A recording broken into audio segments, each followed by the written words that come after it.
청소년 인구가 줄어들죠. 아동 청소년 인구가 줄어들어요.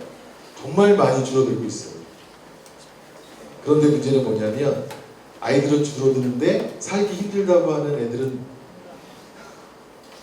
줄어요, 늘어요? 늘어나요.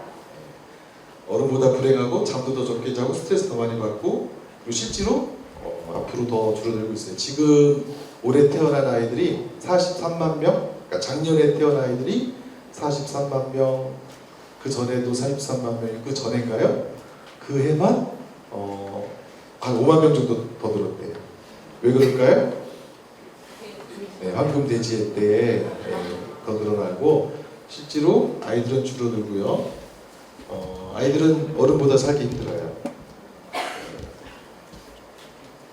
거의 모든 모임에서 다 아이들이 요즘 아이들이 우리 때보다 살기 힘들다고 얘기해요.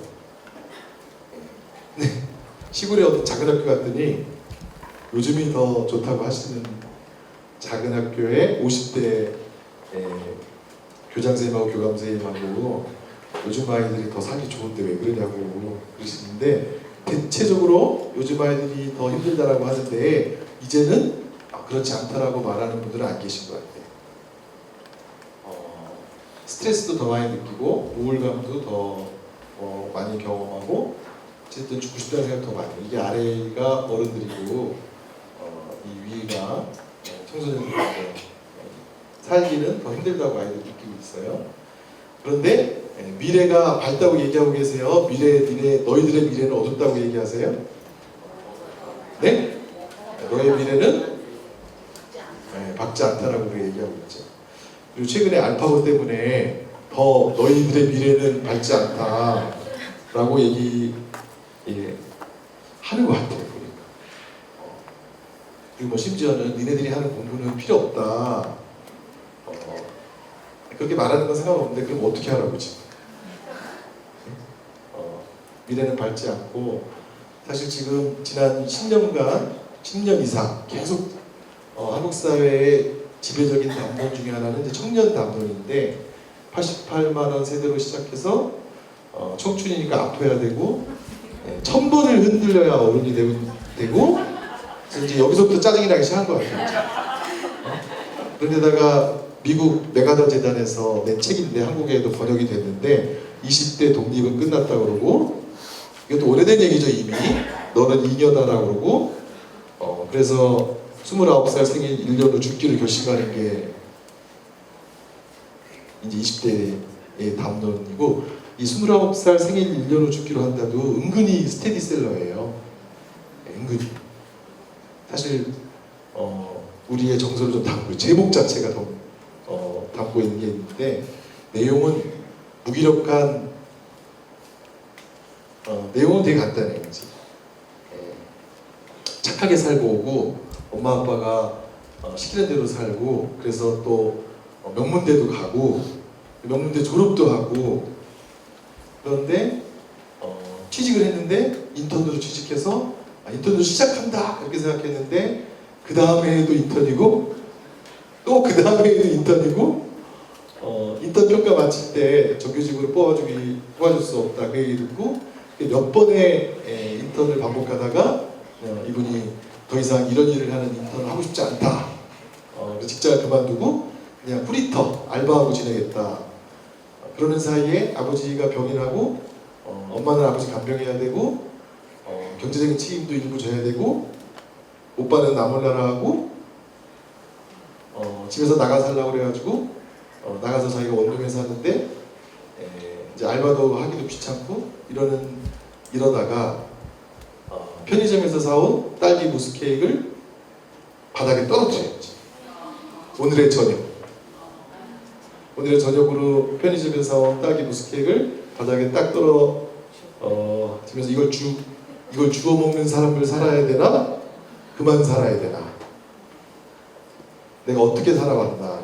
그러면서 사실 그 책 속의 주인공은 죽기로 결심해야지. 바로 죽기로 결심하진 않고 1년만 더 살아보고 죽기로 하자. 1년 어떻게 사냐?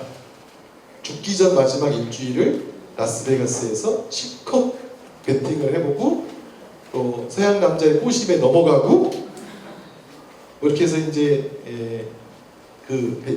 일주일 라스베가스에서 가기로 라스베가스는 왜 가기로 하느냐?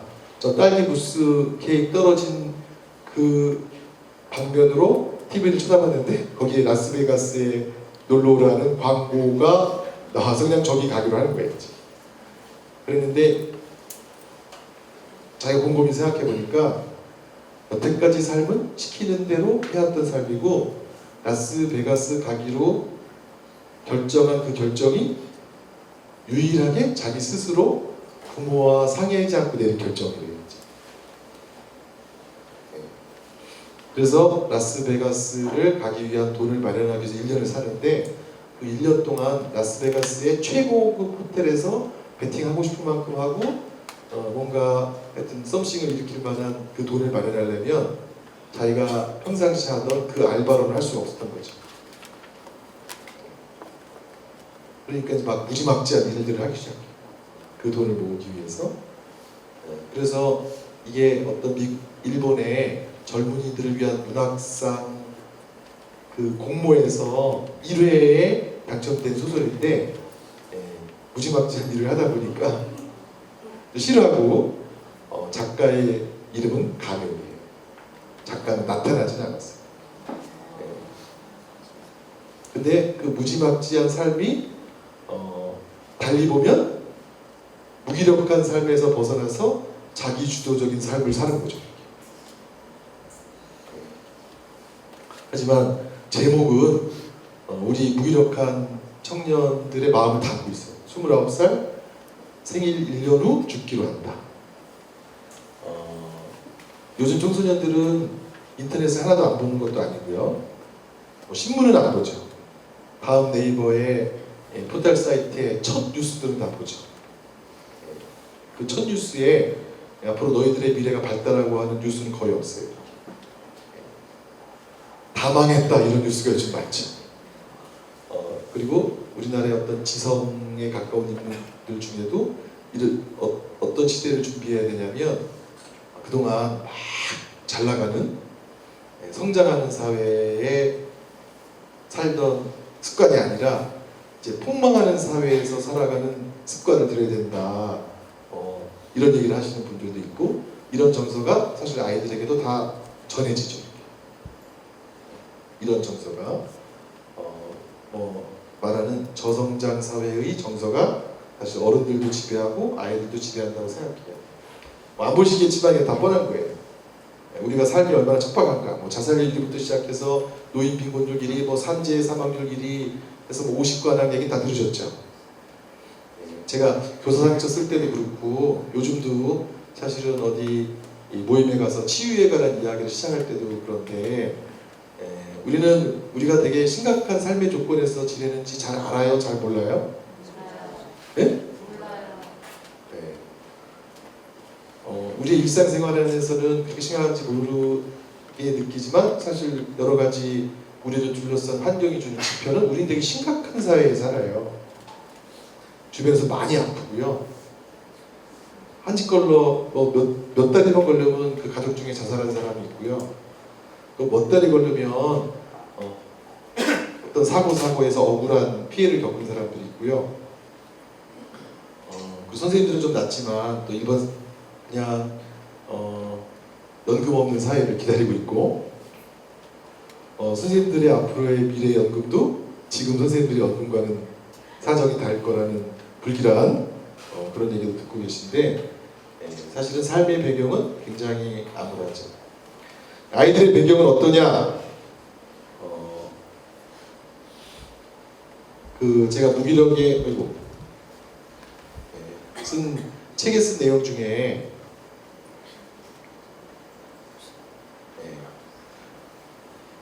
사실 되게 속상한 말도 안 되는 상황인데 초등학교 6학년 아이가 학교를 안 다닌다는 이유로 왔어요. 제가 보면 한국의 진보 세력 중에 초등학교 6학년은 진보 세력이 많아요. 이렇게. 당옥시부터 시작해서 잔옥시인가요? 잔옥시부터 시작해서 초등학교 6학년짜리가 자기가 갖고 있는 문제집 다 갖다 버렸어요. 학교 안 가요. 왜 안 가냐? 공부하기 싫다. 공부하기 왜 싫으냐? 많이 했대요. 공부를 많이 했대요. 네가 얼마나 공부를 많이 했냐? 옆에서 엄마는 아직 시작도 안 했다고 얘기하고 있죠. 초등학교 6학년, 중학교부터 진짜 공부고 너 초등학교 6학년 때 공부 시작도 아니다. 많이 했다. 내가 얼마나 많이 했냐 했더니 10년 했다고 하더라고요. 그래서 10년? 그럼 13살인데 네가 3살부터 했다는 거지? 그랬더니 3살부터 한 것으로 알고 있대요. 그래서 제가 학부모 교육 가서 여쭤봐요. 아이를 소위 말해서 공부라는 개념을 가지고 아이한테 시키기 시작한 게 언제냐? 네? 그럼 어쨌든 3살까지는 아니지만 4살부터 했다는 엄마도 굉장히 많고, 진짜 그런 개념으로 시킨 건 8살부터다 이렇게 얘기하시는 분도 있고, 그런데 애들한테 물어보면 다 3, 4살이에요. 뭔가를 시작한 게 3, 4살이에요. 자기는 시켜서 하는 공부 더 이상 하고 싶지 않대요. 억지로 하는 거 더 이상 하고 싶대요. 내 초등학교 시기의 추억은 공부밖에 없대요. 그리고 걔가 그 다음날 와가지고 그 다음번에 그날은 뭐 그런 얘기만 하고 갔어요.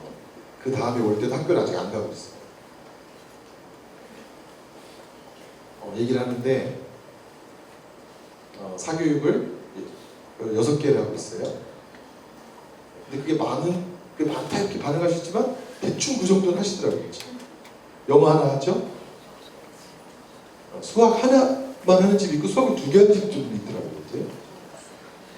수학 2개 하죠? 그 다음에 여학생이니까 뭐예요? 피아노 하죠. 그 다음에 엄마가 자녀를 통한 비전이 높아요. 그래서 논술을 해요. 논술을 해요. 그 다음에 하나 뭐예요? 여기서 빠진 거. 네? 여기 학습지가 빠졌죠. 학습지. 영수로 커버되지 않는 국어 한문 학습지 하죠. 이 사교육들이 전부 그때 교육으로 끝나나요? 다 숙제가 있나요? 다 숙제가 있죠. 그래서 이 아이가 거의 초등학교 6학년 여자인데 마치 아줌마처럼 얘기해요. 뭐라고 얘기했냐면은, 선생님 저는 13살 되는 동안 편히 잔 날이 없대요. 뭐 때문에? 숙제 때문에. 숙제를 다 끝내놓고 2다리를 쭉 뻗고 잔 날이 없대요. 항상 뭐가 또 숙제가 안 돼 있다. 또 오늘 요게 숙제가 안 돼 있다. 근데 그 사교육 말고도 또 기본적으로 어떤 숙제가 있어요? 학교 숙제. 그리고 이 엄마는 엄마 숙제가 있어. 엄마 숙제. 엄마 숙제. 그건 아세요? 우리나라 학습 시간이 제일 긴, 학습 시간이 가장 긴 집단이 초등인지 중등인지, 초등과 대학생을 비교하면 누가 더 공부를 많이 할까요? 초등학생이 학습 시간이 더 긴 걸로 되어 있어요. 그러니까 초등학교 때부터 이미 아이들은 초등학교 때 생생해요? 초등학교 때부터 이미 지쳐 있어요? 초등학교 때 이미 지쳐 있어요. 그 아이가 3번째 와서 자기 병명을 스스로 진단하더라고요. 제 병명이 있다. 뭐냐? 얘는 논술해가지고, 특히 민사고 보낸 엄마한테 논술해가지고 NIE도 그 엄마한테 한다고 그러고, 하여튼 뭐 용어가 굉장히 어른 용어를 쓰는데, 자기의 병은 만성 학습 피로 증후군이에요. 만성 피로 증후군에다가 학습만 집어넣는 거예요. 그렇게 이제 똑똑하니까 파업하겠죠, 그죠? 3살부터 인터넷, 3살부터 사교육, 문제집 풀기로는 우리가 세계 최고 집단이에요. 이게 사실은 시간이 지나면 무기력의 중요한 원인이 되죠. 부모와 있는 시간 OECD 국가 중 거의 꼴찌예요. 뭐 저녁에 있는 사람 얘기부터 나왔지만, 뭐 최근에 뭐 여러 가지 자료들이 계속 나오는데 아이는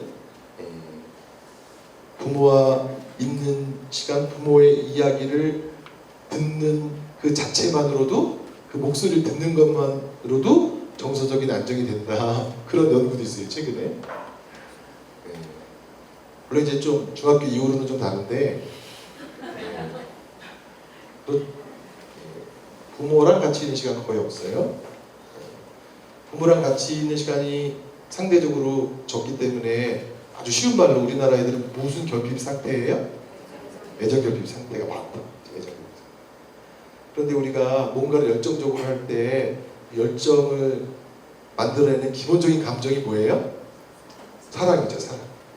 사랑이 기본적인 열정을 만들어내는데 애정 결핍 상태에 있으니까 아이들이 사랑을 만들어낼 힘도 없어요. 이렇게. 공부에 대한 사랑도 해보셔서 아시죠? 공부에 대한 사랑이나 학문에 대한 사랑. 제가 말을 잘못했네요. 최장 학습 시간에 재미는 제일 없고요. 인터넷, 스마트폰 최장 사용하고 외동이 아니면 두동이고 가족 의식도 최소화되어 있어요. 할아버지 할머니도 가족이 아니란 아이들이 많아요. 이렇게. 다른 말로 하면 외로움이죠. 제가 이 얘기 쭉 하는 거는 무기력하기 전 단계, 기력이 넘친다, 활발하다 그런 아이들은 다른 말로 하면 에너지를 주는 사람이 있죠. 사람의 에너지는 나 스스로 만들어지는 것도 있지만 누군가로부터 받는 것도 되게 많죠. 여러분들은 이제 배우자로부터 에너지를 많이 받으시잖아요.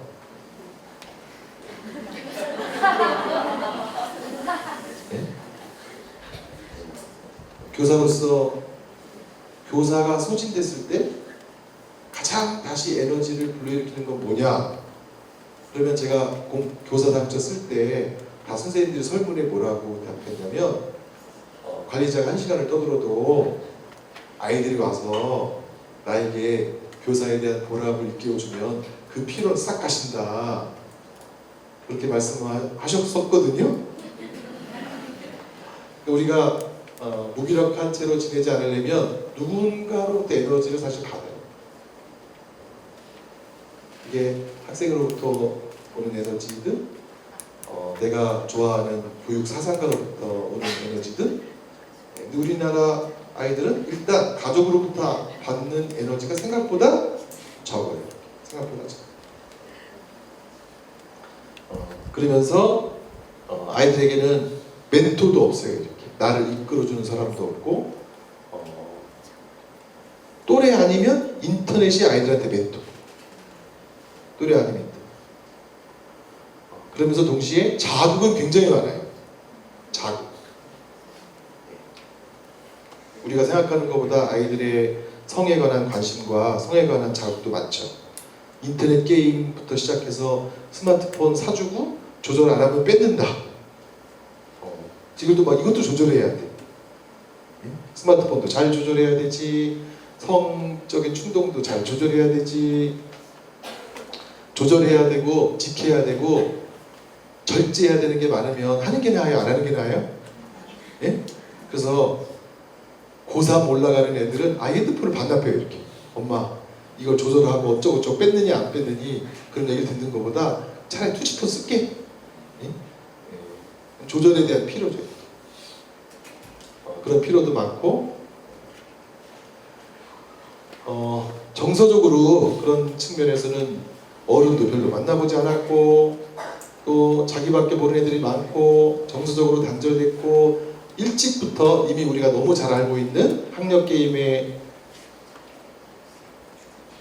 인게이지가 돼가지고 거기에 끼어들기 시작해서 또 일찍부터 그래서 혼나죠. 그 다음에 일찍부터 인정을 받기를 원하고 일찍부터 잘할 것을 강요받고 일찍부터 앞서가기를 강요받고 그래서 굉장히 일찍부터 지치고 일찍부터 포기해요. 이렇게.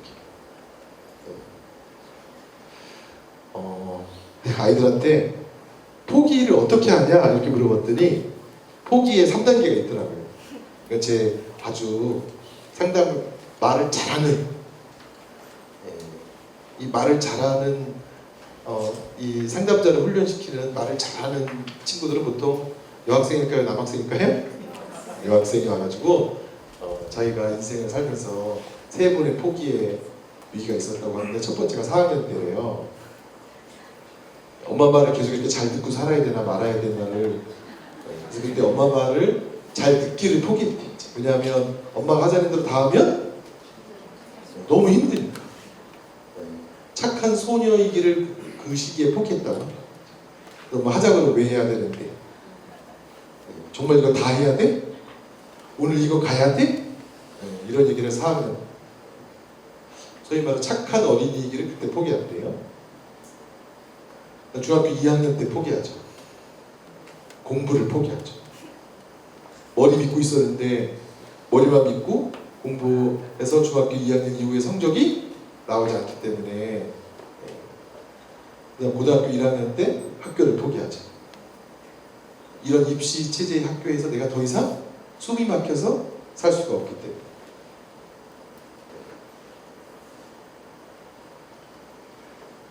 또 그 아이가 해준 명언이 있는데 그걸 제가 약간 제 용어로 바꾸면, 초등학교 때 학교를 통해서 배운 것은 좋은 것도 있지만 나쁜 걸로 치자면 초등학교 때 너무 일찍 자기가 학교를 통해서 수치심을 배웠대요. 무슨 얘기냐 했더니 걔는 수치심이라고 하진 않았어요. 제가 번역한 거예요. 걔는 뭐라고 했겠어요? 쪽팔림 이런 얘기 이랬겠죠. 제가 수치심으로 바꿨는데 초등학교 때부터 학교 분위기도 그렇고 엄마들 분위기도 그렇고 엄마 이웃들 분위기도 그렇고 아파트 분야에서 잘하는 아이냐 못하는 아이냐, 누구는 어디까지 진도를 나갔냐 누구는 못 나갔냐, 이런 걸로 초등학교 때부터 이미 비교의 문화가 아이들을 점령해서 초등학교 때 잘 못하는 아이에 내가 속한다라고 하는 그 침울함이 시작된대요. 그래서 초등학교 때는 수치심을 배운대요. 중학교 때는 몸도 크고 하여튼 여러 가지 변화가 있는데 이 여러 가지 변화에 대해서 마음 편하게 얘기할 사람이 없대요. 이렇게. 생리도 시작하고 남자친구 사귀고 새로운 공부, 좀 어려운 공부도 시작되고 그러는데 이런 것에 관해서 얘기해 줄 사람도 없대요. 그래서 사실은 중학교 때는 굉장히 허세를 부리고 이렇게 놀았지만 사실 중학교 때 마음의 본질은 외로움이었대요. 고등학교 올라와서는 거의 매일 두려움에 떠는데요. 제가 이제 작년 올해 계속 이어지는데 그 해마다 아이들도 진료받으러 오는 트렌드가 있는데 중2병은 좀 요즘 괜찮아지는 것 같아요. 중학생들이 많이 오다가 최근에는 고등학생들이 많아요. 고등학생들이. 지금도 작년에도 그랬고 올해도 그렇고 고2, 고3 상담이 되게 늘었어요. 작년에는 작년이 저한테 굉장히 충격적인 날들이 몇 번 있는데, 왜 우리가 충격적인 날은 잊지 않잖아요. 11월 13일 목요일 무슨 날이었어요? 수능날. 수능날 수능을 안 치고 그냥 병원으로 온 애가 있어요. 근데 그 전에 수능을 일주일 앞두고 자살 시도해서 들어온 애가 있거든요. 수능날은 수능을 안 치고 온 애가 있어요. 그래서 이제 엄마 아빠가 막 병원으로 오고 이제 병원 우리끼리 있을 때는 난리를 안 쳤는데 나가서는 모르죠. 걔가 되게 멋있는 표현을 했어요. 제가 시험 안 친 이유는 부모의 마지막 기대래요.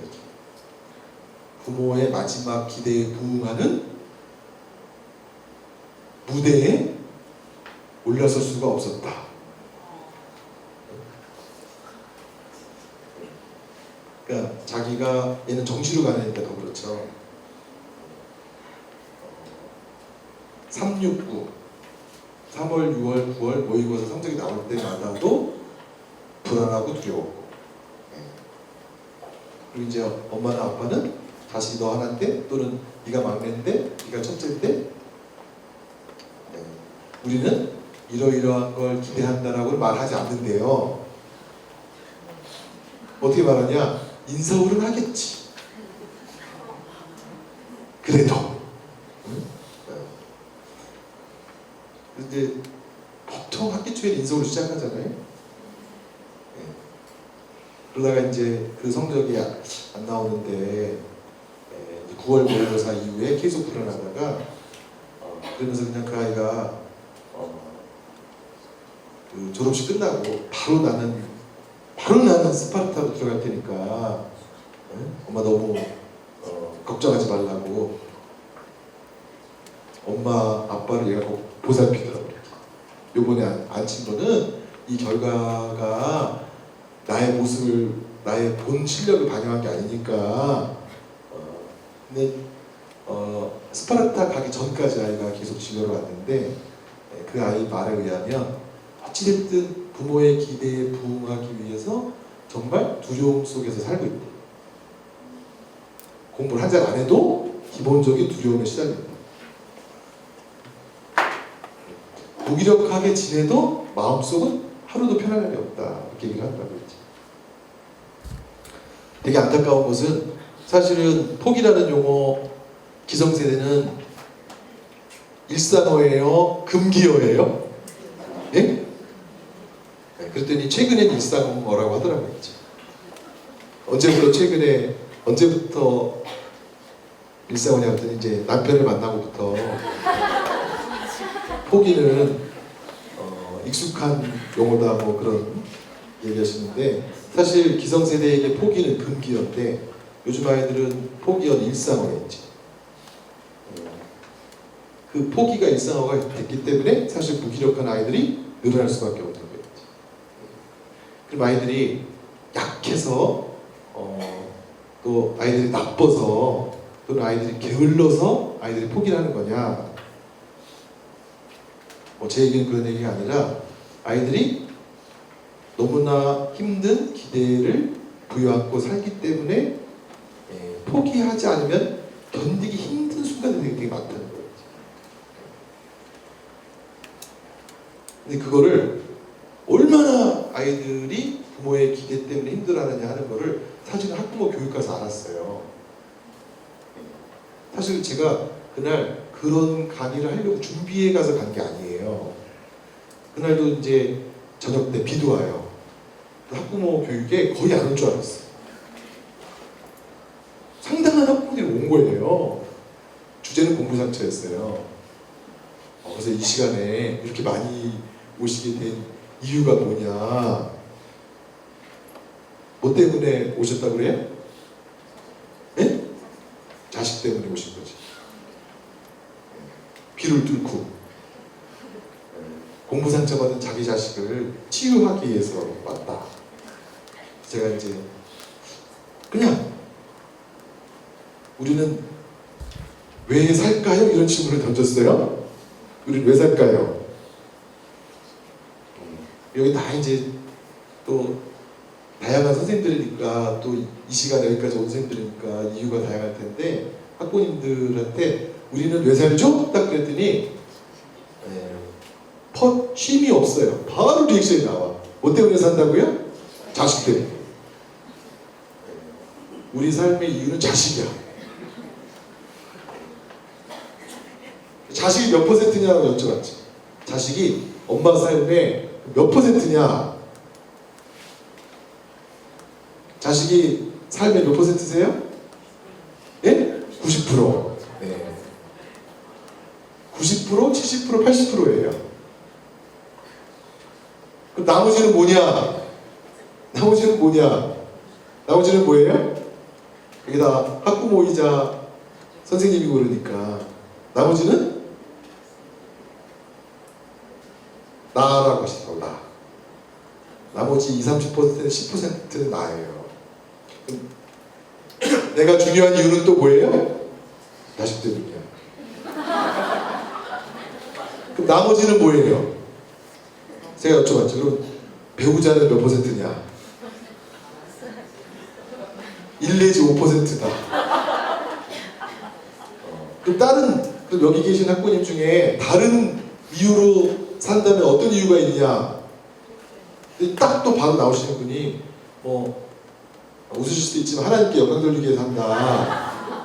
그런 분이 있고 또 이제 학부모 활동하시는지 사회 변혁을 위해서 한다. 이런 분들 계시고 하지만 자녀를 위해 산다와 나를 위해 산다를 빼놓고 나머지는 다 기타야, 기타.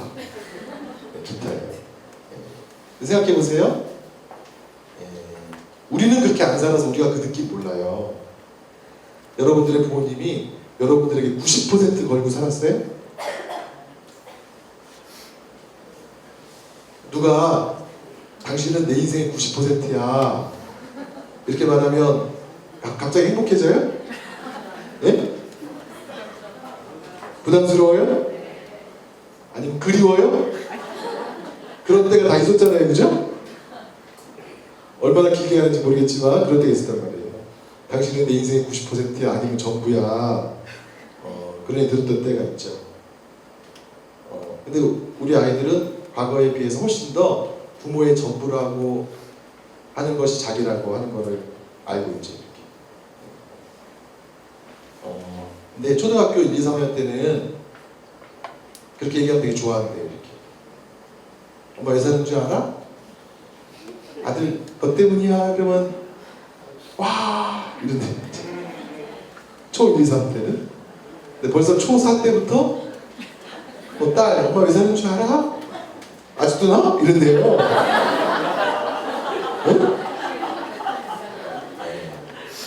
나 지금 초등학교 5학년인데 아직도 나? 중학교 때 엄마 왜 사는 줄 알아? 엄마 변함이 없어. 아 진짜 나야? 그러니까 예전에 비유적으로 말하면 이래요. 예전에 우리가 8남매 시절에 5남매 시절에 3남매 시절에 부모의 기대에 그냥 뭐 편하게 얘기해서 반드시 그런 건 아니지만 부모의 기대에 30%를 짊어지고 살았어요. 뭐 장남이라서 50% 짊어진 사람도 있겠지만 요즘 아이들은 부모의 기대에 90%를 지고 산다. 또는 80%를 지고 사니까 아이들이 허리가 휘죠. 부모의 기대의 90%를 내가 이기고 살고 있는데 나더러 못한대. 너 다음부터 오지 말해. 그리고 너는 너 우리 반이었냐? 뭐 이런 선생님도 있대요. 네가 우리 반이 아닌 게 참 다행이다. 옆반 선생님 그렇게 얘기한대요. 나는 뭐 부모의 기대를 90% 짊어지고 사는 사람인데 제일 슬픈 거 고등학생쯤 됐을 때 나를 알아보는 선생님은 거의 없대요.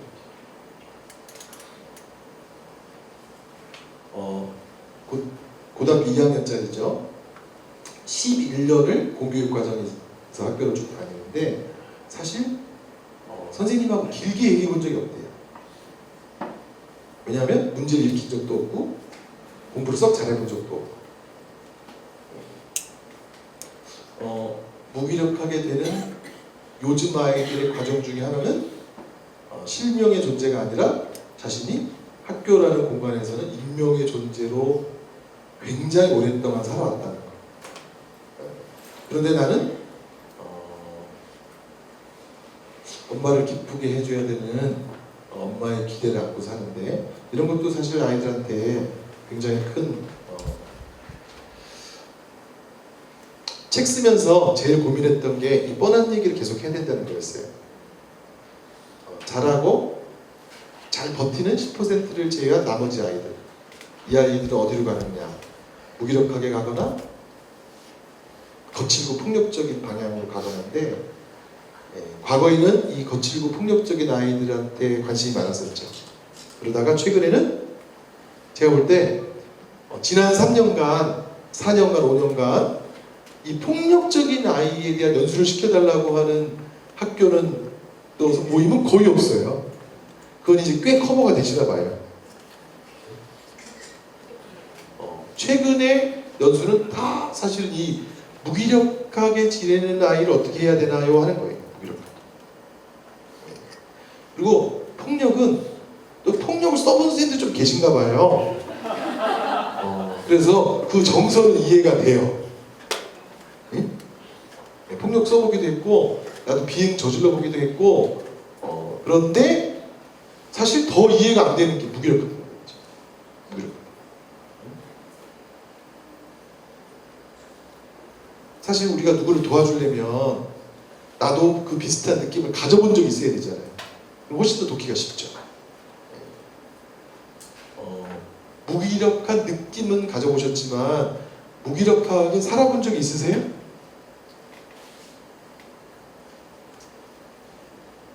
무기력하게 살아본 적 있으세요? 책 한 자 안 읽고 하루를 지내본 적 있으세요? 선생님들이니까 더 없으시죠? 더군다나 우리가 또 여기 계신 연배를 쭉 보면 근면이 가장 기본적인 덕목인 시절에 우리가 또 살았고 근면 다음이 뭐예요? 성실. 죽이 되나 밥이 되나 그냥 해. 응? 하루하루 하다 보면 이럴 텐데 근면 성실의 철학 속에 살면서 일하지 않는 자는 먹지도 말라, 뭐 게으른 자는 어쩌고, 뭐 아침 일찍 일어나는 새가 먼저 먹는다, 뭐 온갖 거의 강박적인 유중독적인 생활 속에서 살았고 또 제 주변에 있는 친한 선생님들은 더 심하죠. 이렇게. 새벽 6시 전에 카톡 보내는 소음모 선생님부터 시작해서 그날 강의 들으면 그날 집에 가서 바로 연수기 1시, 2시에 보내는 선생님들. 그러니까 사실 무기력한 아이들, 내 삶이 텅 비었다고 하는 아이들, 아무것도 하지 않아도 괜찮으니 너무 염려하지 말라는 아이들, 지금 선생님께서 저한테 뭘 하자고 하는 것에 대해서 선생님 입만 아프시고 선생님만 힘들 테니까 그냥 저는 내버려둬도 된다는 아이들을 더 이해하기 힘들어 하시더라고요.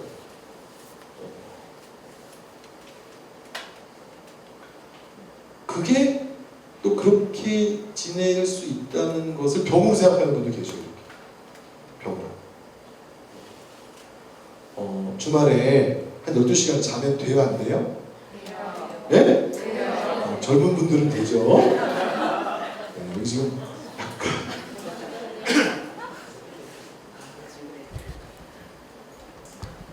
아이들은 무기력하게 포기자로 지내면서 사실 되게 두려운 거예요. 뭐가 두렵냐면요, 난 더는 못하겠어. 재미도 없고 인정도 안 해주고 잘 안 되고 하는 게 더 고통스럽고 더는 못하겠어. 엄마 밥 줄까? 엄마가 나를 자식으로 칠까? 왜냐면 그 전에 엄마 아빠들이 간간히 내뱉었다고. 야, 옆집 누구 뭐 한 잔 안 하고 논대더라. 나는 그런 꼴을 못 본다. 그렇게도 얘기한 적이 있고,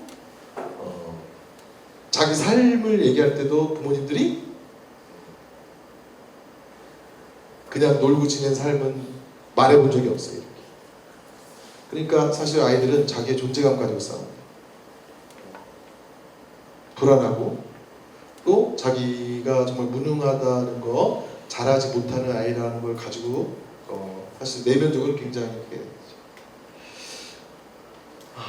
우리가 무력하게 지내본 적이 없기 때문에 아무것도 하고 싶지 않다 하는 것보다 안 하는 것이 낫다. 이 무기력 사상들이에요.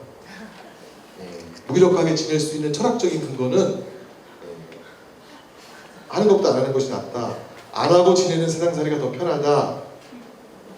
그러니까 무기력한 것을 잘 이해하지 못하는 분들은 오해를 하죠. 이렇게. 또 포기해본 적도 없고요. 우리가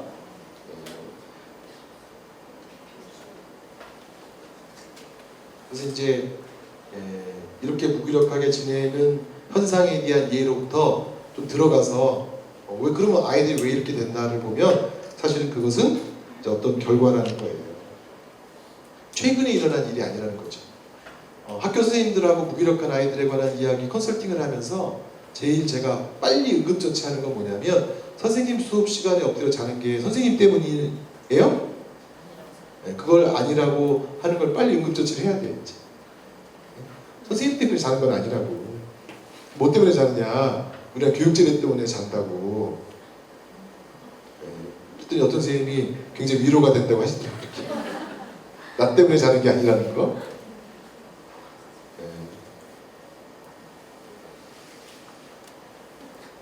사실은 가정에서의 돌봄 시스템에서의 무기력도 있죠. 학교에서의 관계 시스템의 무기력도 있죠. 사회적인 통념, 사회적인 기대, 기회에 따른 아이들이 무기력해지는 그런 시스템도 있어요. 우리나라 아이들은 첫 번째, 대부분의 부모님들이요, 아이가 특별히 잘한다는 이야기 듣고 싶어요. 솔직히. 그래서 사실은 엄청난 테스트를 받아요. 영재교육원을 직접 가서 받는 테스트부터 시작해서 그냥 내가 하는 테스트까지.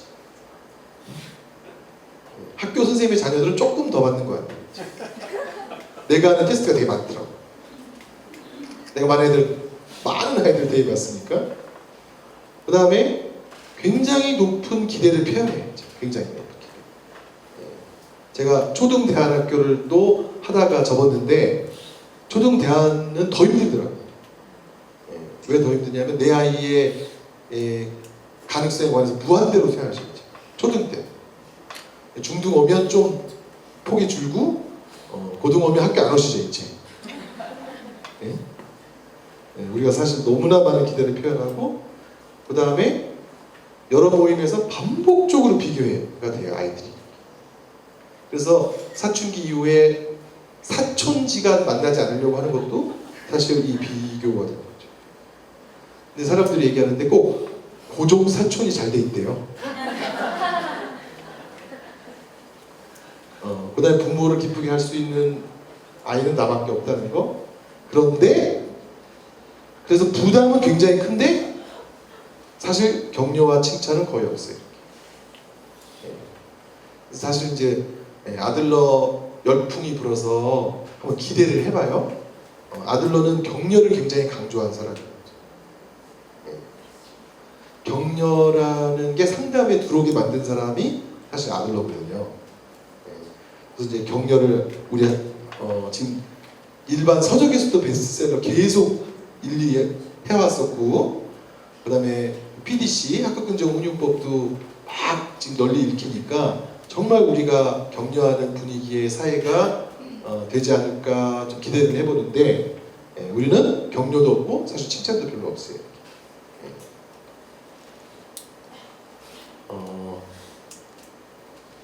이제 과감히 넘어갈게요.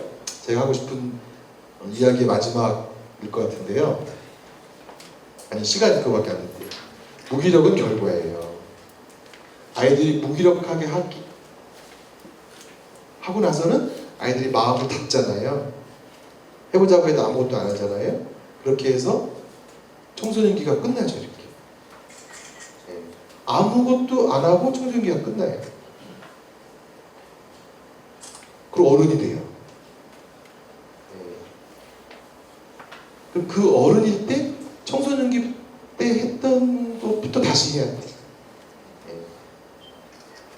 그런데 이거는 얼마나 사실 우리 이 한국 사회 전체가 손해냐면 이 어른들 옛날부터 다 때가 있다고 그랬잖아요. 발달의 과정 중에 그때 하면 제일 좋은 것들이 있잖아요. 꿈을 갖는 거, 상상력이 커지는 거, 창의적인 발견을 하는 거, 이게 몇 살 때 주로 될 것 같아요? 네? 20살? 30살.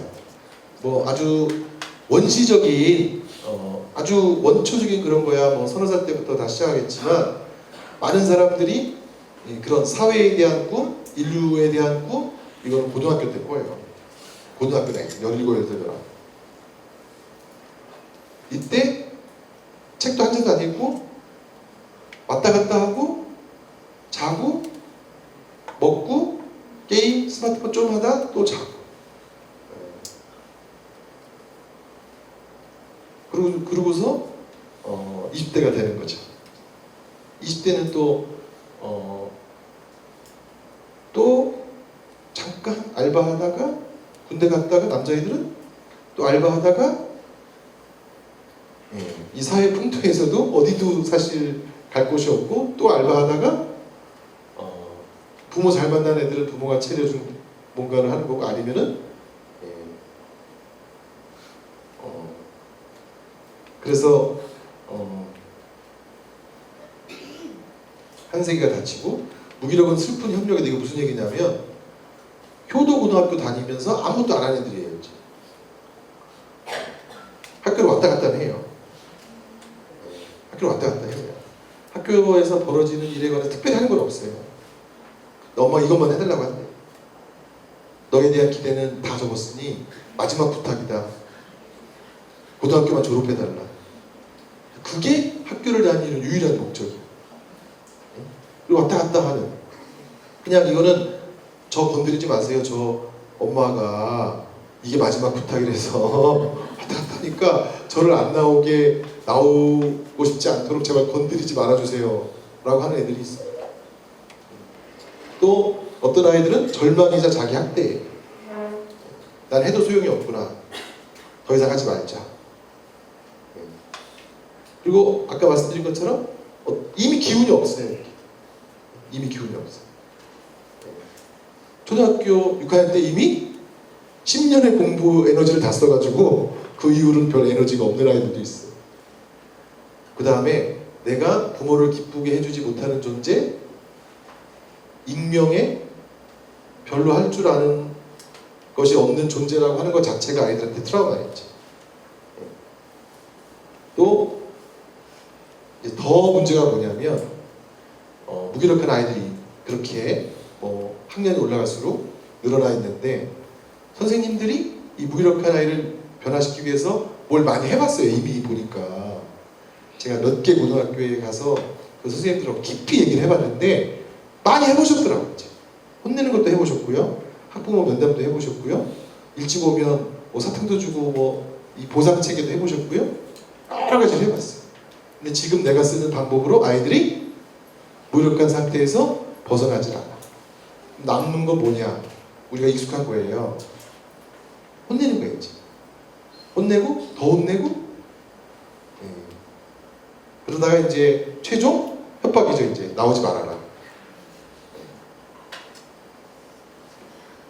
이 아이들을 변화시킬 어른들도 무기력한 아이들에게 새로운 소식을 전해줄, 새로운 변화를 줄 방법을 우리가 모르니까 이건 제가 한 말은 아니고 원래 정신분석가 위니캇이라는 사람이 한 말이에요.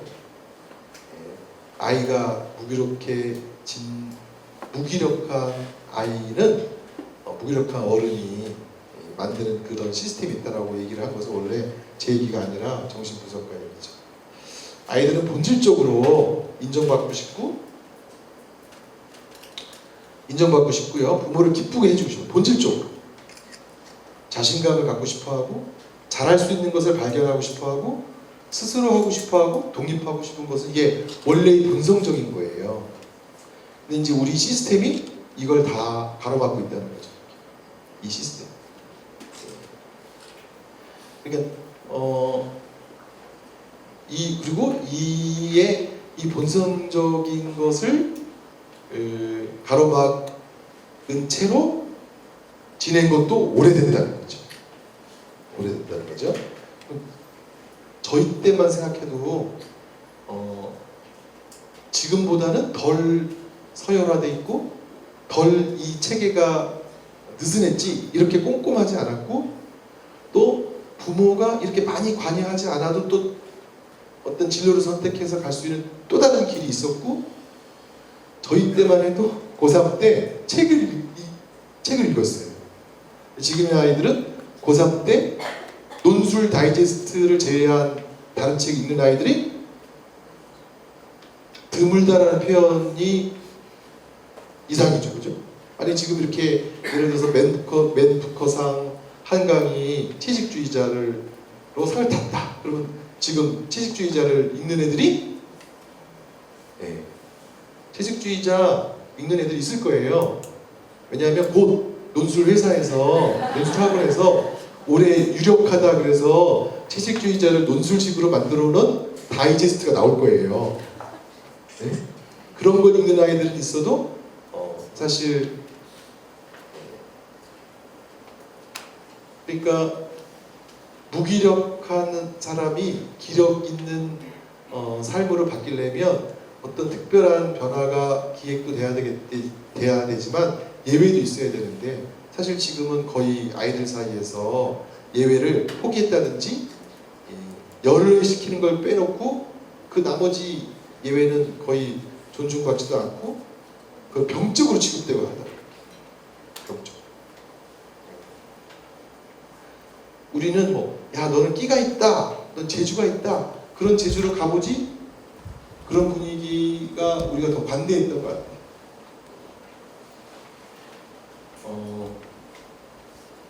서양 청소년 영화는요 뻔해요. 서양 청소년 영화는 뻔해요. 두 가지, 학교 영화 또 청소년 성장 영화. 학교에 관한 영화도 뻔하고 청소년 성장 영화도 뻔해요. 청소년 성장 영화 어떻게 뻔하냐, 청소년기 들어서서 아이가 갑자기 인식이 트이면서 학교도 개판이고 우리 부모가 되게 위선적이고 세상이 정의롭지 않고 하는 것을 청소년기 알게 되죠. 그래서 부모랑 자주 싸우고 학교에 가서도 막 개기고 엄마 아빠랑 살기 싫고 방황하죠. 이렇게 방황하면 부모가 맨날 싸우다가 이제 너랑 싸우는 거 지쳤다. 그래서 부모가 보통 어디로 보내요. 이렇게. 돌아오는 방학에 너 어디 가라. 그래서 이 부모는 주로 다 어디 사나요? 농촌에 살아요? 도시에 살아요? 네, 도시에 사는 화이트 칼라에 잘 나가는 잔소리 많이 하고 공부 많이 강조하던 이 부모가 이 자녀의 사춘기 반항에 지겨워가지고 꼭 어디로 보내요? 네, 시골이나 뭐 이런 데로 보내요. 자녀를. 그 비행기도 이제 따라 나오지 마 혼자 타고 먼 알래스카에 가서 뉴욕 사는 아이가 알래스카에 가서 삼촌이 나와요. 이 삼촌은 공부를 잘했던 삼촌이에요? 놀았던 삼촌이에요? 보통 놀았던 삼촌이 나오죠. 놀았던 삼촌이 나와서 잘했다 이러면서 공부하자고 그래요? 일이나 하라고 그래요?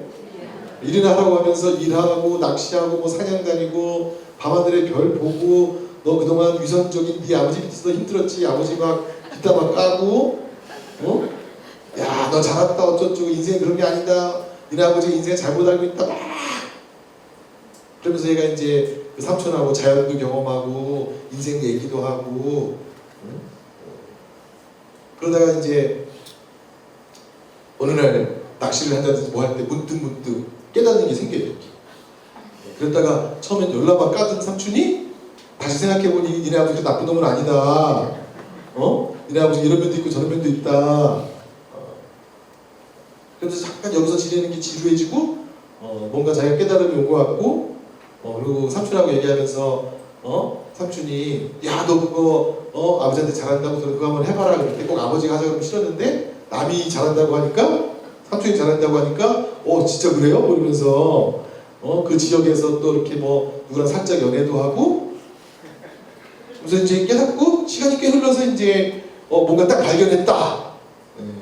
그래서 이제 다시 뉴욕에 있는 아버지한테 전화 걸어서 나 돌아간다. 나와도 좋다. 이런 다음에 딱 공항에 내려서 딱 포옹하고 그동안 속세인 거 미안한데 앞으로 나 신경 안 써도 된다. 나 알아서 잘 살 테니 걱정하지 말아라. 이게 청소년 성장 영화의 한 편이에요. 한 전형이에요. 학교에 관한 청소년 영화도 전형이 있어요. 그지 같은 학교예요. 수련과에 있는 다 선생님들은 다 게으르고 뭐 애들 포기하고 그랬는데 꼭 어떤 선생님 새로 전근이 오죠. 무슨 어떤 공부를 또 전근 제대로 온 거예요? 잘못 온 거예요? 네, 잘못 와서 딱 갔는데 애들이 개판이야. 다 무기력이야. 네? 그래서 기존에 하던 거 하자 해요. 새로 한번 뭐 해보자고 그래요? 새로 한번 딱 뭐 하자는 애들이 따라요? 안 따라요? 안 따라. 어떻게 나와 고민하고 있는데 그럴 때 꼭 도와주는 한 명이 있어서 걔랑 조금씩 하다가 애들이 한둘씩 늘어나야지. 그래서 이렇게 한둘씩 늘어나서 뭐가 지금 막 애들이 다시 무기력해서 활기찬 상태로 변하는데 이거를 또 방해하는 세력인데 꼭 관리자 누가 나타나서 또는 옆에 동료 와서 너 이렇게 뭐 애들 데리고 하는데 너 괜히 애들한테 상처만 주는 거다. 뭐 애들이 이거 한다고 크게 변할 줄 아냐. 얘네들 노동자밖에 안 된다고 쩍쩍 막 이렇게 해서 상처를 줌에도 불구하고 걱정하지 마라. 내가 알아서 한다. 쭉 해서 이제 막 클라이맥스로 가다가 주인공이 아버지한테 끌려가든지 무슨 공연을 하기로 했는데 교육청에서 뭐 장소를 안 빌려주고 뭘 안 되고 이래가지고 이제 또 확 꺾이죠. 근데 보통 이제 선생님도 그래서 못하게 되고 주인공도 사라졌는데 어떻게 해요? 애들끼리 그래서 우리 꼭 올리자 그래가지고 애들끼리 막 준비를 해가지고 이제 막 해서 이제 그래도 애들 주인공이 나타났으면 좋겠는데 선생님이 왔으면 좋겠는데 그래서 이제 공연을 할 때 막 그러다가 결국 공연 직전에 주인공 나타나고 막 뛰어와서 나 도망쳐 나왔어 하면서 뛰어와서 공연 올리고 또 선생님 딱 나타나가지고 그런데 막 사람들이 몰려들어서 막 잘 되니까 먼 발치에 있던 교장이 박수 딱 치면서 이런 것을 우리 모든 아이들이 하도록 하겠습니다라고 학부모들 있는 그 자리에서 딱 발언하고 그래서 이거를 이 선생님의 공로이고 이 선생님한테 시키겠다 그랬는데 그 선생님은 그 다음날 어디 있어요? 반려견 원래 난대로 가는 거죠 이렇게.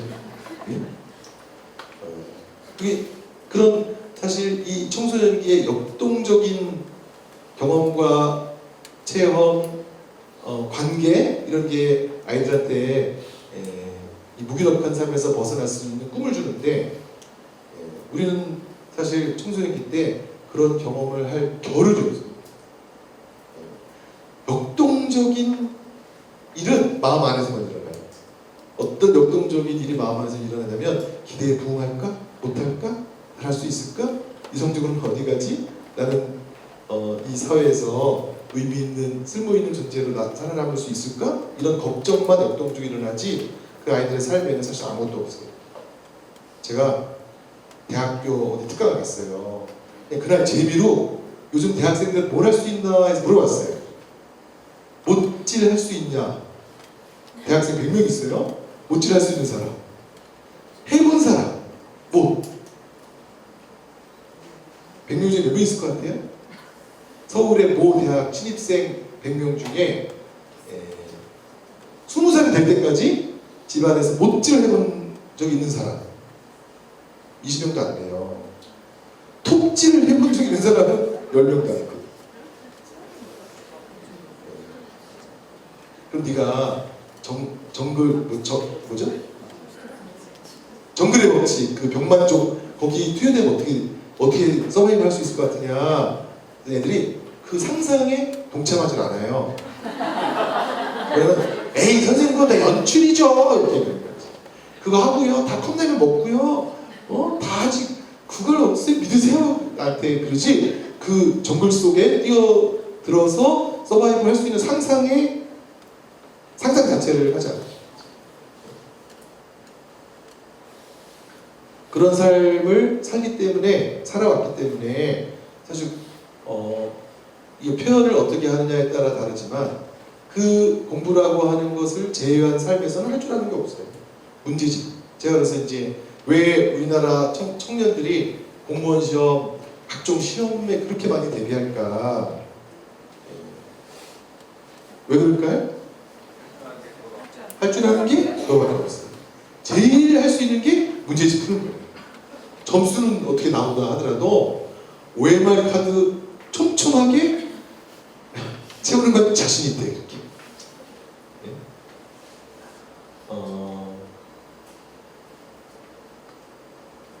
자기 삶을 살아본 사람도 없고요. 사랑을 사실 생각보다 우리가 생각하는 것보다 더 받지 못하고요. 내용은 다 책에 있습니다. 그러면서 해서 잘 못했을 때의 비난은 너무 힘든 거죠. 가만히 있는 것이 더 낫다. 또 가만히 있으라고 하고요, 그죠? 가만히 있으라고 하고 가만히 있는 게 더 나았죠. 그래서 말 잘 듣는 사람, 자기 인생에 아무것도 없어요. 맹물처럼 살았다. 가장 많이 한 것은 게임하고 잠잔 것이다. 이거 다 이제 잠자는 숲속의 공주처럼 왕자님만 기다리는데, 잠자는 숲속의 공주의 그 책에 왕자님이 얼마 만에 나타나는지 혹시 아세요? 네? 잠자는 숲속의 공주를 깨운 왕자가 나타나는 게 몇 년 만인지 아세요? 100년이에요. 100년 만에 깨어났다고. 100년인지 우리가 까먹고 있어요. 우리 아이들도 100년 만이야 3년, 5년 동안 잠자는 숲속의 공주처럼 살면서 은인이 나타나길 기다리고 있는 거지. 여기 있는 분들 다 이제 은인이 되시려고 오신 거죠?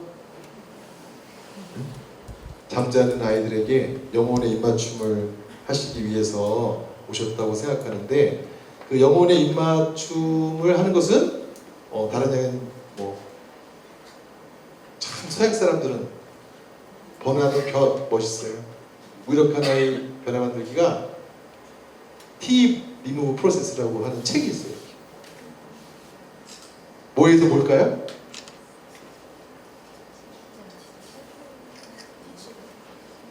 어디 가니까 I can't 에서 I can으로 만드는 거예요. I can. 비유하자면 그렇게 간단하다는 건데, 그러면 무기력한 아이를 활기찬 아이로 만드는 과정은 복잡하냐? 복잡하지 않다는 거죠. 물론 성급하지만 않으면. 그래서 사실 어떤 선생님하고 무기력한 아이들을 제가 좀 그래도 꽤 변화시켜본 경험이 있어요. 그걸 지금 5분밖에 안 남았다니까 간단히 말하면, 무기력한 아이들을 그냥 알아봐 주는 것부터 시작했어요. 누가 왔는지 안 왔는지 지각결석하는 애들 빼놓고 조용히 온 애들은 우리가 물어보지도 않죠.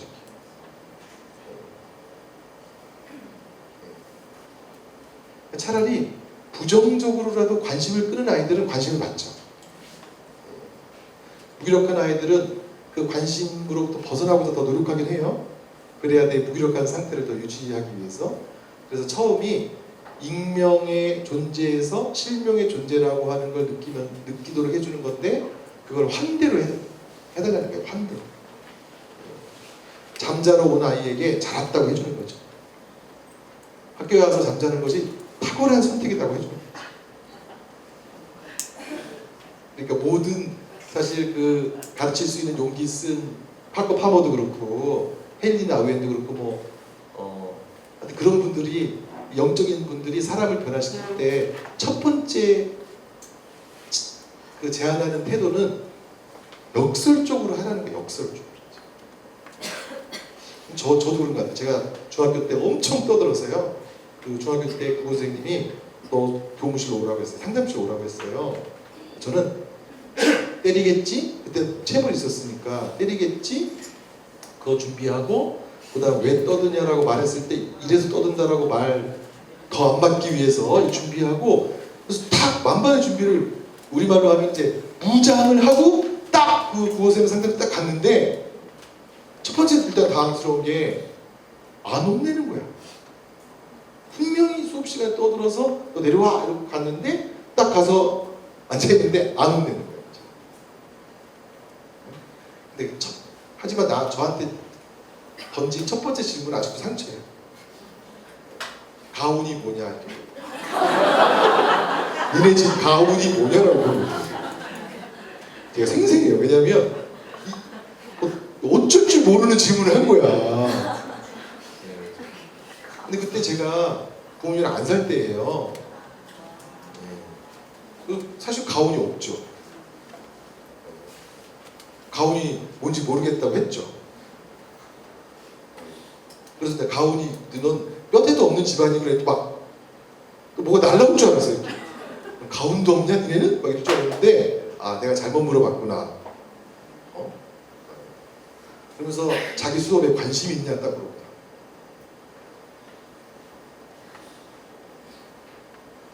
어떻게 알았냐? 네. 어쨌든 뭐 그 수업에 제가 관심이 있었어요. 관심 있다. 너 관심 있어서 떠들었구나. 너 나 좋아하니? 그래서 어쨌든 계속 제가 어떻게 할 수 없는 둘러대거나 우리가 할 수 없는 질문이 계속 날아오니까 그날 제가 완전 당했죠 이렇게. 그러니까 애들이 막 안 맞았냐? 손바닥 이러는데 원래 손바닥 잘 안 때리시긴 하지만 때리는 몽둥이 가지고 다니셨어요. 제가 무기력한 아이를 변화시키는 첫 번째는 어찌됐든 역설적인 태도로 환대해주면서 너를 알고 싶다라고 하는 것에 큰 변화를 만드는 그냥 첫 번째 단추인 것 같아요. 그 다음에 사실은 아이들이 자기가 무시받고 있다라고 느끼고 있고 무시받았고 그런데 무시받는 존재가 아니라 선생님 널 존중해주고 싶다 이런 메시지를 받을 때 아이들도 그래도 처음으로 이 사람이 나를 존중해주는 선생님이다 이런 느낌? 그 다음에 사실 격려는 쉽진 않은 것 같아요. 그 아들러 책에도 나오고 제가 제 책에는 요번에 그 내용을 넣는지 안 넣는지 모르겠지만 60점 맞는 얘기 60점 맞은 아이에게 선생님이 뭐라고 해야 되나 읽으신 분 계셔요? 행복한 교실을 만드는 아들러의 심리학 그 책에 보면 60점 맞은 아이한테 어떻게 해줘야 되나 그랬더니 또 다른 모임에서 평균은 얼마인데요부터 해가지고 그냥 지금 시간이 없으니까 결론만 말할게요. 아들러 학파 사람들, 드라이커스 이런 사람들은 60점 맞은 아이가 선생님과 만나게 됐을 때 선생님이 해야 될 일은 뭐라고 그랬냐면은 맞춤 문제가 틀린 문제가 많다는 것을 잊지 말아라로 시작했지. 네가 맞힌 문제가 틀린 문제보다 많다는 것을 잊지 말아라. 그 다음에 틀린 문제도 다시 한번 도전해봐라 이렇게 얘기하고요. 혹시라도 다시 풀기를 시도해봤는데 모르는 게 있으면 언제든지 선생님을 찾아와 이렇게. 그 선생님은 가장 바라는 게 뭐예요? 너의 실패예요? 너의 성공이에요? 너의 성공.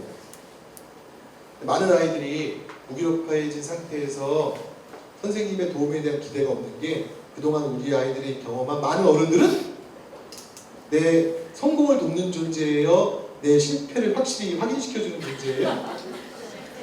네? 그래서 이번에 아이가 와서 얘기하는데 제일 부모가 얄미웠을 때 제일 부모가 얄미웠고 제일 선생님이 얄미웠을 때가 언제냐 몇 개를 얘기하는데 그 중에 하나가 뭐냐면 그럴 줄 알았다. 내가 너 그럴 줄 알았다. 아 그럴 줄 알았는데 가만히 있었던 거야? 더 나가서 엄마는 애초부터 그럴 줄 알았다. 그럼 애초부터 그럴 줄 알았는데 가만히 있었던 거야? 그러니까 엄마는 결국 내가 성공할 줄 알았던 거예요? 실패할 줄 알았던 거예요? 실패할 줄 알았던 거예요. 그럼 왜 가만히 넣어놨냐? 중간에 도와주지. 네가 내 말을 듣니? 아니 그게 실패할 거면은 실패할 줄 알았으면 엄마 말 듣지. 그래서 무기력한 아이들이 누군가의 에너지를 받아서 다시 활기찬 삶을 사는 쪽으로 가려면 누군가가 에너지를 줘야 되고 그 누군가 에너지를 주는 방식이 사실은 요즘 이 시대가 말하는 격려인데 격려가 사실 생각보다 어렵다. 우리는 조롱이 되게 익숙해요. 실패를 시키고 확인하고 실패했구나 하는데 익숙해요. 정말 생각보다 많은 아이들이 이 변화된 시대 속에서 정서적으로 밝게 살기 어려운 세계사적으로 문명이 꺾인다는 한국이 더 이상 사회적으로 성장하지 않는다는 그런 풍토 속에 살면서 또 부모의 90%의 기대를 등에 지고 살면서 잘한다는 얘기는 하나도 못 듣고 결국 부모의 삶이나 내 삶이 이 망가지는 과정 중에 있는데 한 사람도 나한테 와서 격려를 안 해준다. 위로도 안 해준다. 이러면 아이들이 화가 나기 시작하는 거지. 고등, 중고등학교를 무기력하게 지내다가 어떤 순간에 분노 조절 장애가 또 떴다가 다시 무기력하게 지내다가. 그래서 그 무기력의 비밀에 제가 그 지면에 어떤 말을 쓸까 생각했는데 그 여러 가지 말 중에 제가 쓴 말은 기적처럼 살고 있는 아이들에게 기본이 안 돼 있다고 혼내지 말아주세요 라고 쓴 거는 다 제가 말한 건 아니에요. 어떤 아이가 사실 살고 싶지 않은 날도 많은데 내가 고등학교 이 순간까지 올 때에는 정말 자기가 자기는 하루하루 사는 게 기적 같다, 숨이 막힌다, 뭐 어쩌고 그런데 너는 어떻게 고2가 되고 고3이 됐는데도 이 기본이 안 돼 있냐라고 할 때 정말로 죽고 싶대요. 무기력이 아니라 죽고 싶은 심정이다 이렇게 얘기를 전했는데 지금 사실 우리 시대에 우리 아이들에게 격려도 모자라고 용기를 내게 하는 것으로도 부족함이 많기 때문에 저는 이제 정리하라고 하니까 여러분들에게 마지막 얘기를 더하자면 그냥 용기 안 주셔도 돼요. 아주 친절하게 해주지 않으셔도 되는데 아이들이 낙심할 때의 그 마음을 좀 알아주시면 좋겠어요.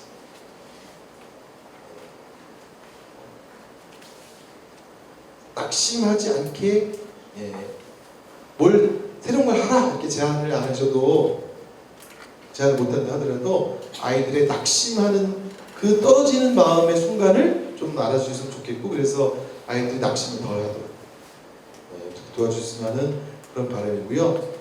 장시간 이렇게 집중 잘 해주시고 리액션 잘 해주시면서 얘기 들어주셔서 감사합니다. 오늘 제 얘기는 여기서 마치겠습니다. 고맙습니다.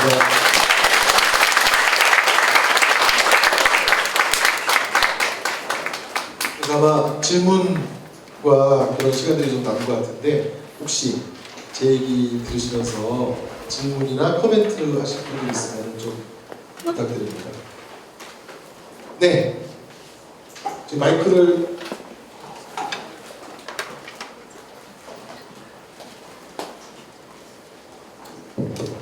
교수님 책에 보니까 아이에게 잘해주라고 막 그러셨잖아요.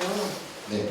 잘해주라고 하시고 그 존재 자체에 뭐 감사함을 느끼라고 이렇게 말씀을 이렇게 써주셨는데 그 잘해주기가 어느 정도까지 아이에게 잘해주는 것으로 해야 되는지 그걸 아이가 계속 1년 동안을 내가 뭐 담임을 한다든지 그러면 변화가 있든지 없든지 계속적으로 아이에게 하는 것을 잘해줘야 돼요. 네, 아주 좋은 질문이라고 생각해요. 그리고 자주 하시는 질문인 것 같아요.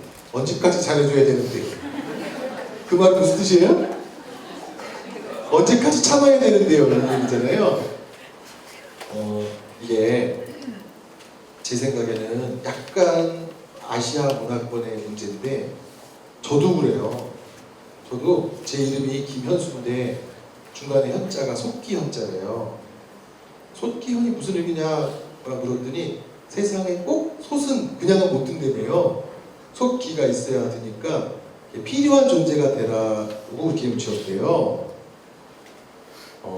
아이들이 와서 자기가 무기력하게 되는 과정에 대해서 말하는 것 중에 하나가 선생님 저는 이제 쓸모없는 존재예요. 쓰레기 같은 존재예요. 우리 엄마가 저더러 쓰레기래요. 학교에서 저한테 너는 안 나오, 너는 오나 안 오나 똑같다 부터 시작해서 지금 존재로 충분해요? 쓸모 있는 것이어야 충분해요? 네? 네.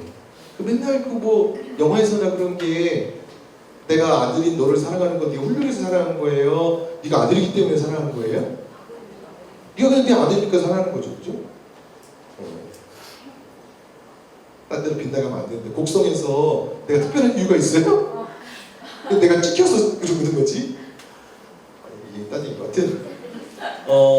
그러니까 어떤 점에서 아이의 신뢰가 회복돼야 되냐면 우리 부모님은 공부도 못하는 건 인간도 아니고 쓸모가 없는 건 인간도 아니고 인간은 반드시 쓸모있는 뭔가를 해야 되고 이게 소위 말하는 능력주의라고 하는 것의 기초예요.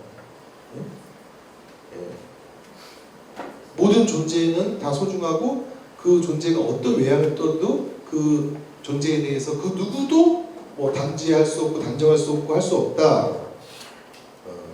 이런 사상이 우리가 부족해. 쓸모가 있어야 된다. 쓸모 없는 건 어떻게 해? 그런 두려움이 있다. 내가 지금은 엄마한테 쓸모없는 존재가 되어 있다. 학교에서 쓸모없는 존재다. 그래서 나를 쳐낼 것이다. 나는 이미 날아갔다. 나는 저들의 오점이다.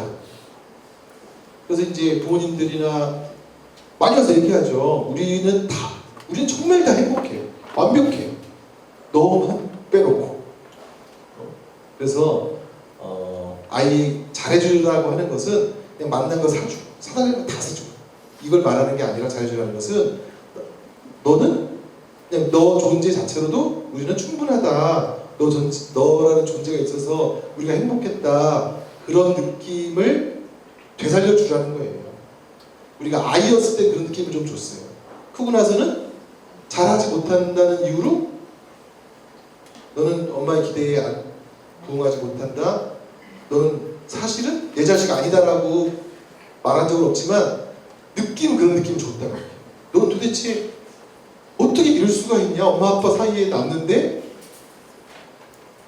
그런 존재를 의심하게 하는 말을 하기 때문에 잘해주라고 하는 것은 너의 잘하고 못한과 상관없이 너는 여전히 엄마에게 중요한 존재라고 하는 것을 아이한테 알려주고 사주고 안 혼내고 뭐 이렇게 하라는 뜻이 아니라 그런 점에서 아이로부터 아이와 부모 사이에 또 아이와 선생님 사이에 그런 관계에 대한 신뢰를 회복하자는 그런 뜻으로 이해해 주시면 되는데 그건 형식적으로는 어떻게 쉬운 말로 형식적으로 뭘 하라는 거냐? 안 혼내는 걸 말해요.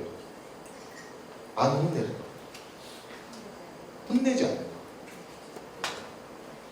제가 무슨 책에도 쓰고 어디 방송에서도 말했어요. 한마디만 하래. 죽기 전에 선생님 청소년 관련된 여러 가지 일 중에 한마디 한국 부모들한테 남겨 무슨 말 하실래요? 이렇게 물어봐서 복잡한 말은 다 필요 없고 혼내지만 말아달라. 그럼 좋아진다. 실제로 그래요. 병원에서 상담하다가 다음 시간까지 뭘 하고 올까요? 2주 만에 오는데 혼내지 말고 오라고. 그럼 다 뭐라고 와서 얘기한 줄 알아요? 관계가 좋아졌대. 사실 우리가 생각보다 아이들을 굉장히 많이 혼내고요. 아이들을 굉장히 못한다고 생각하고 아이들이 지금 잘하고 있다고 하는 메시지 잘 안 줘요. 너무 안 줘요. 지금 자기 자녀에게 만족하세요 라고 하면은 다 이성을 동원해야 돼요. 이성을 동원해야 되지 감정적으로 정말 그래요 라고 하지 못하는 게 우리 마음의 습관이라는 거죠.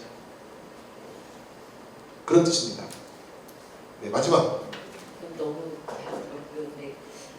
고민된 지점은 이제 집에서도 그냥 아이가 학교만 잘 다녔으면 좋겠고 걔가 해달라는 걸 다 해주고 그러니까 어쨌든 그럼 이제 학교에서도 어쨌든 무단으로만 나가지 말고 차라리 얘기하고 나가면 괜찮고 그렇게 얘기를 하고 해도 자기 마음대로 행동을 하고 뭐 그냥 욕하는 건 다반사고 그러니까 혼내지 이렇게 않는 부분이 참 어렵고 어쨌든 고등학교 졸업은 하고 싶지만 규칙은 지키고 싶지 않고 교실에 앉아있는 자체가 너무 힘들고 그런 친구가 있거든요. 근데 사실 좀 어떻게 대해야 될지 전 잘 모르겠어가지고. 그러니까 제 생각에 네. 그게 어떤 특정한 병의 문제가 아니다, 특정한 병리적 상태가 아니다라고 하면은 이제 저는 그렇게 생각하는데, 그런 경험이 또 상대적으로 많게 불러다가 길게 얘기를 나눠서 사연을 잘 듣고 그 사연에 그렇게 행동을 하는 사연에 관해서 서로 이해를 하고 나면 그렇게 하고 싶은데 아이가 그거 자체를 그냥 귀찮다고 거부하고 이럴 경우, 그러니까 사실 지금까지는 사연을 듣고 얘기를 하면 어쨌든 관계 자체가 나쁘진 않았는데 지금은 아예 귀찮아요. 근데 쌍욕을 들어도 그래도 우리 이 부분에 대해서 이야기를 하자 하면은 자기는 싫다고. 이거는 근데 그건 뭐 제 생각에는 그래도 얘기하고 싶어하는 선생님이 학교 안에 있지 않을까, 다른 부분이. 있지 않을까 생각하고, 또는 정 안 되면 그걸 제도적으로 그렇게 하지 못할 선생님 중에 교장 선생님이나 교감 선생님이 해야죠. 근데 제가 아이들의 이야기를 들은 바로는, 저는 이제 아이들이 와서 좀 이르잖아요. 진료실에서 주로 아이들이 와서 얘기하는 것은 그렇죠. 뭐냐면 충분히 얘기해주지 않는다는 거예요. 무슨 얘기냐면, 이거 꼭 그 사례에 해당되는 건 아닌데, 제가 이제 일반적인 경우에 아이들 사연을 좀 듣고 얘기를 충분히 듣고 그런 다음에 우리가 어떤 대책을 내놓자 그럴 때, 사실은 최근에 제가 여기 뭐 아시는 분들 계시지만은 지금 심리부검 상담이 있거든요. 자살부가죠. 만족도가 높아요. 어떤 요인에서 만족도가 높을까? 물론 훈련받은 선생님들이 가서 상담해서 그런 것도 있지만, 그 상담이 3시간에서 4시간이에요. 침묵도 견디고 저쪽이 할 말 다 하게 해주고, 일단 저쪽이 할 말을 다 들어주는 것을 주요한 일로 하는 상담을 합니다. 근데 병원에서 저도 그렇고요. 병원에서 진료받으면서 저한테 실망이다는 애들도 많아요. 그렇죠. 그러면 제가 이제 누구한테 연결시켜 주는데, 제가 종합병원 정신과에서 아이를 첫날 왔을 때, 그리고 특별히 어떤 사연을 이거 전해줘서 걔를 이렇게 어떤 저한테 특별한 책임을 부과한 경우를 제외하고는 사실 종합병원 20분 보기 힘들어요. 저만 그런 게 아니라 대한민국 종합병원이 그래요. 개인 의원 상황에 따라 좀 다르고, 학교 선생님들하고 아이하고 선생님 특별한 결심을 하고 그날 선생님이 이 아이랑 이야기하러 들어가지 않는 한 사실 아이랑 얘기하는 시간도 쫓기죠. 서양에 있는 책을 인용하면 별 도움이 안 되는 현실이 뭐냐면, 제가 이제 서양에서는 애들하고 2-3시간, 차라리 한 번에 길게 상담하는, 요즘은 이제 학교 상담이 쇼텀, 그 단기 상담으로 많이 전환됐는데, 스쿨 카운슬링이 여러 번 상담할 수 있는 조건도 아니에요. 학교 한 학기에 한 아이를 3번, 4번 상담하면 상당히 상담 많이 한 거예요. 근데 그쪽은 한 번 상담할 때 그래서 120분을 쓰려는 거야. 90분, 120분. 그럼 걔네들은 그렇게 쓸 수 있는 게 학교에 몇 시에 끝나요? 1시에 3시 사이에 끝나요. 우리 고등학교 끝나지도 않는 판에 그 아이 불러내다가 선생님이 너 요즘 지난 한 달 동안 완전히 무력해졌다. 왜 그러니? 이게 1시간 반, 2시간 할 수 있어요? 그러니까 애들이 내 얘기를 학교에서 충분히 들어줄 거라고 상상도 하지 않기 때문에 얘기 시작하지 않는 거고, 어떤 게 있냐면, 선생님과의 상담이 재미가 없는 이유는 뭐냐면, 의사하고의 상담도 그렇지만 아이들이 어떤 유형의 상담에 대해서 별 기대가 없는 거냐면, 선생님 얼마나 들어주는데. 정신과 말고요, 일반 의사들 있잖아요. 일반 의사들이 그 중에서도 세계적으로 유명한 그 메이오 클리닉이라는 데가 있어요. 메이오 클리닉. 미국에서도 거의 다 탑5에 들어가는 병원들인데, 이 병원에서 조사를 했어요. 의사가 거기는 20분, 30분 진료할 수 있는 세팅이에요. 환자라는 사람이. 우리는 뭐 3분, 5분이지만 20분, 30분 이상 할 수 있는 세팅에서도 환자가 얘기하기 시작한 다음에 의사가 몇 초 만에 환자의 말을 끝나. 충분히 시간이 있는 조건에서도 그 사람들이 동의받아서 조사를 해보니까 18초예요. 환자가 말한 뒤 18초면 의사가 벌써 자기 얘기 들어간다고 그러죠. 그러면 교사들은 아이랑 상담한다고 쳐요. 너 왜 이렇게 무력하냐? 어쩌고 그러면 그런다고 다 그렇지는 않거든? 내지는 그럼 그건 왜 그래? 그래가지고 사실 우리가 아까 이제 격려가 안 돼 있지만 이런 얘기는 너무 이제 반복적이지만 잘 안 되는 거 경청도 안 돼요. 제가 자는 이유는 어쩌고 저쩌고인데 듣다 보면 말 돼요 안 돼요? 말 안 돼. 그럼 야 뭐 그건 그런데 이건 이런 거야? 그럼 또 말 끊고 쭉쭉 하니까 사실은 아이가 말을 해나가면서 이거 얘기해봤자 결론은 어느 쪽으로 갈 거예요? 선생님 쪽으로 결론 갈 것 같아요. 그러면 애들은 이제 말하고 있지 않은 거죠. 그것도 역설적으로 해야 돼요. 역설적으로. 너 말은 안 해도 되는데 선생님이랑 10분만 있자 이렇게 시작해야 돼요. 아이들이 이미 내가 문제라고 하는 걸 아는데 이 선생님 날 불러서 어떻게 할지는 다 예측하자는 거죠. 너 언제까지 이럴 거냐, 언제부터 안 그럴 거냐, 나랑 약속하자, 뭐 이거 하면 해줄게, 안 하면 뭐 너희 교장 선생님이 더 이상은 너 봐주기 힘들댄다, 뭐 이런 얘기잖아요. 그러니까 아이들도 저 선생님은 소문에 의하면 다른 선생님과 좀 다르게 한다는데 이런 게 좀 알려져야 돼요. 그래야 이 선생님이 나의 말을 좀 들어주는 사람이다라고 하는 거를 생각하고 가서 얘기한다. 그거 되게 힘들어요. 압박을 주지 않고 이야기하는 거. 무기력한 아이들하고는 요 얘기로 정리할 건데, 무기력한 아이들은 이미 수없이 압박을 받았어요. 해야 된다, 이건 기본이다, 이것마저 안 하면 안 된다, 이건 안 되는 건데 봐주는 거다, 그래도 이건 해야 된다. 엄청난 그 사이에 압박을 받았어요. 그래서 안 해도 좋다 이런 말을 들으면 흔들린다. 오히려 그런 말. 그렇게 해도 좋은데 그 예상치 않은 반응과 예상치 않은 이야기를 했을 때 흔들어 놓고 시작해요.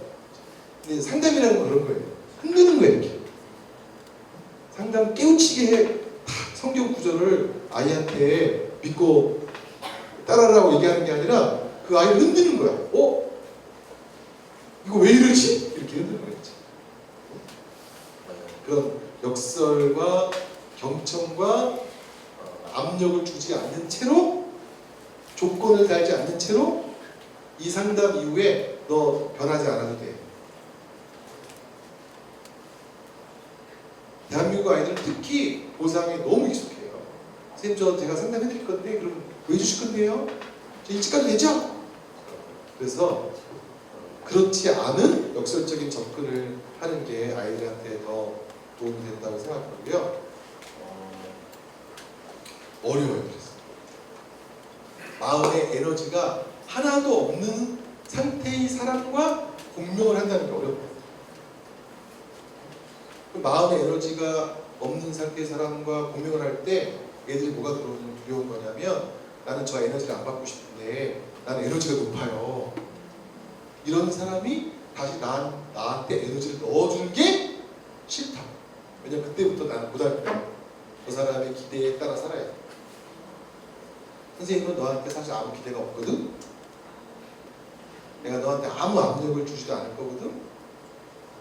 그냥 네 얘기를 좀 듣고 싶다. 이래야 그만큼 말을 시작하지. 딱 가서 내가 수많은 아이들을 변화시켰거든. 너 같은 건 문제도 아니거든. 그러니까 너 다 까. 네 마음 다 토해내. 근데 애들이 토해낼 게 없어요. 에너지가 0인 애들은 토해낼 게 없다고. 아무 생각이 없는데요. 마음이요? 저 그런 거 안 키운 지 오래됐는데요. 그래도 다 있어 임마. 아무거나 얘기해. 그러면 여기 싸움밖에 안 돼요.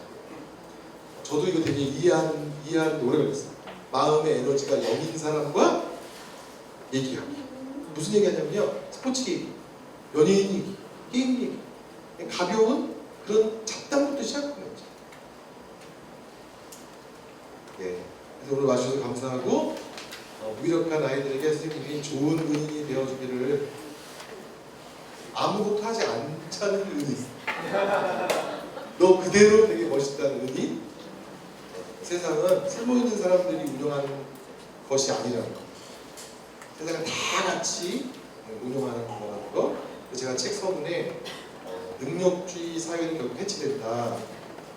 1% 능력 있는 사람끼리만 살려는 사회는 해치된다. 그런 얘기 썼는데 아이들이 정말 다 이쁘다는 그 마음 여러분들이 잘 간직하고 아이들에게 좋은 은인이 되어주길 바랍니다. 감사합니다.